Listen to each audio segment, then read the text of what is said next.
अस्सलाम वालेकुम नाजरीन।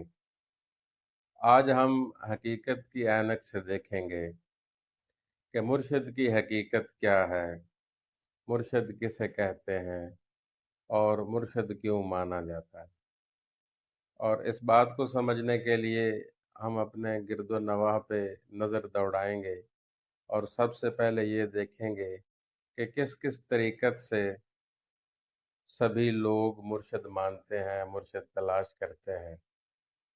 तो दो चार तस्वीरें मैं आपके सामने पेश करूँगा।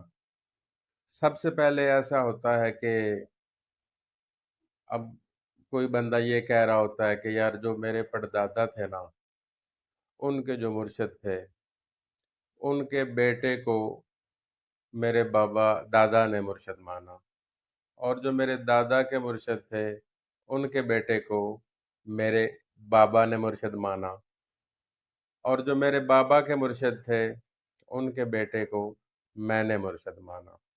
तो हमने एक ही घराना पकड़ा हुआ है, हमारा मुर्शिद खाना एक ही घर है, एक ही है। एक ये तरीका है मुर्शिद मानने का, मुर्शिद पकड़ने का। और दूसरा तरीका ये है कि मिसाल के तौर पे अब मैंने मुर्शिद मानना है किसी को, तो मैं अपने दोस्तों से पूछूंगा, सभी लोग ऐसा करते हैं कि वो मशवरा करेंगे कि यार मुझे बताओ कि कौन सा बंदा ज़्यादा पहुंच वाला है या अल्लाह के करीब है, या मुझे बताओ। तो वो उससे पूछेगा कि मुझे बताओ।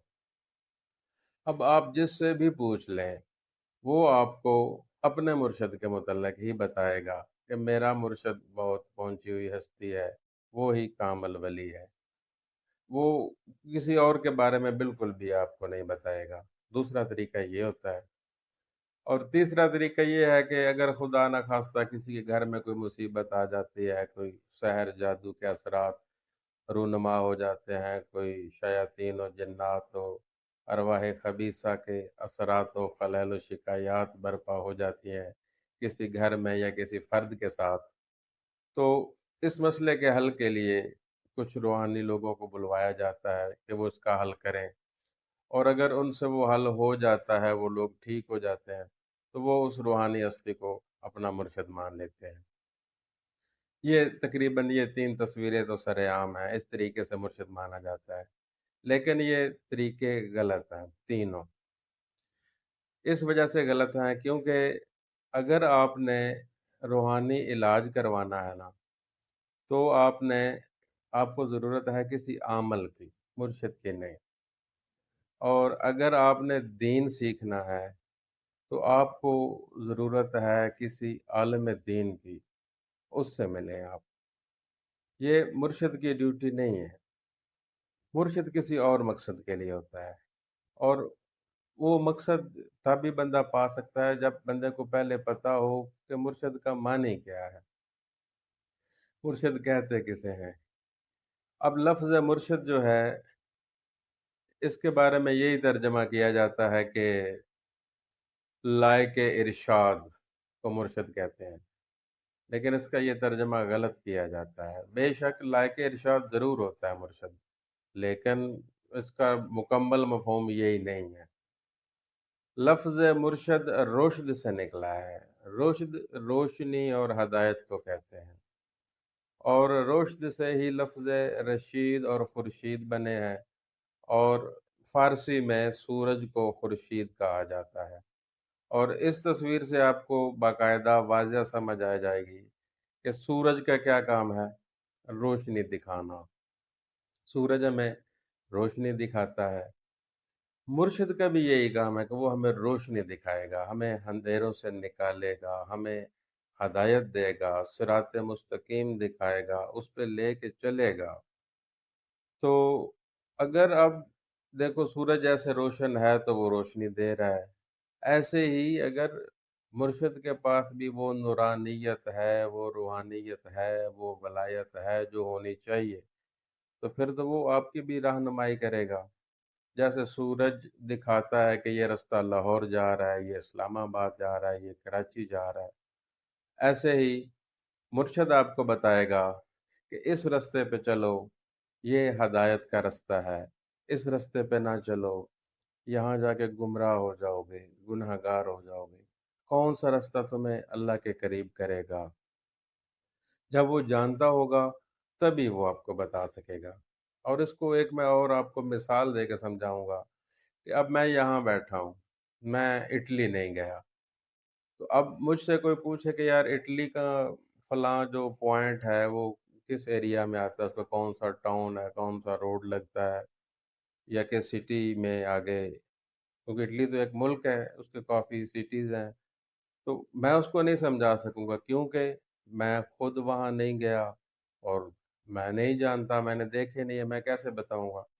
ایسے ہی مرشد جو ہے وہ آپ کو وہ رستہ کیسے بتا سکتا ہے جس پہ وہ خود چلے ہی نہ ہو، اور وہ اس منزل کے بارے میں آپ کو کیسے بتا سکتا ہے جہاں پہ وہ پہنچا ہی نہ ہو؟ میرے کہنے کا مقصد ہے جو خود ہی ابھی مسافر ہے وہ منزل کی تفصیلات آپ کو کیسے بتا سکتا ہے؟ وہ تو خود رستے میں ہے، جو منزل پہ پہنچا ہوگا وہی آپ کو بتائے گا۔ اور یہ جو ہے نا سلسلہ ولایت، یہ وراثتی نہیں ہوتا، جیسے زمینیں ہوتی ہیں کہ خواہ مخواہ اولاد کو ملنی ملنی ہوتی ہیں، یہ ایسا نہیں ہوتا، یہ اہل کو ملتا ہے اور پھر عطا سے ہوتا ہے، مطلب محنتوں کوششوں سے نہیں ہوتا۔ کوئی بھی آج تک نبی یا امام یا پیغمبر کوئی بھی کوششوں سے چلے کاٹ کے نہیں بنے، یہ عطا سے اور اہلیت سے ان کو چیزیں ملی ہیں۔ اچھا، اب جتنے بھی اولیاء ہیں ان کو ولایت عطا ہوئی ہے، ان کے اندر وہ اہلیت تھی۔ اب ایک بندے کے 10 بیٹے ہیں، اب اس نے ایک کو منتقل کرنی ہے وہ چیز، تو باقی 9 تو خالی ہیں، اب ان کو آپ مان لیں گے مرشد کہ ہم نے ایک ہی گھرانے کو پکڑا ہوا ہے، تو پھر تو وہ ترتیب غلط ہو جائے گی۔ وہ ایک کے پاس آئی ہے تو وہی ہوگا، اگر اسی کو آپ نے چن لیا پھر تو ٹھیک ہے، اس کے علاوہ جو ہے وہ آپ کا فیصلہ غلط ہوگا۔